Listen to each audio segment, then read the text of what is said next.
आज दिनांक 12 नोव्हेंबर रोजी 4च्या सुमारास हुपरी नगर परिषदेच्या निवडणुकीच्या अनुषंगाने जिल्हाधिकारी अमोल येडगे, हुपरी नगर परिषद मुख्याधिकारी अजय नरळे, हुपरी पोलीस ठाण्याचे पीआय चौखंडे, उपनिरीक्षक विकास शिंदे आणि निवडणूक निरीक्षक हजर होते।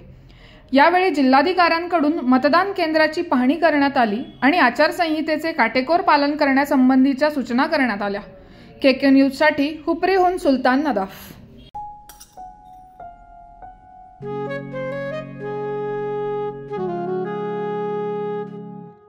बाबा, आज येताना बासुंदी घेऊन या ना। अगं, कालच आपण आईचा वाढदिवस होता म्हणून आणली होती ना। ऐकलं, गोकुळची बासुंदी पुन्हा खावीशी वाटतेय। खरं सांगू, मलाही खावीशी वाटतेय। पुन्हा पुन्हा खावीशी वाटणारी गोकुळ बासुंदी।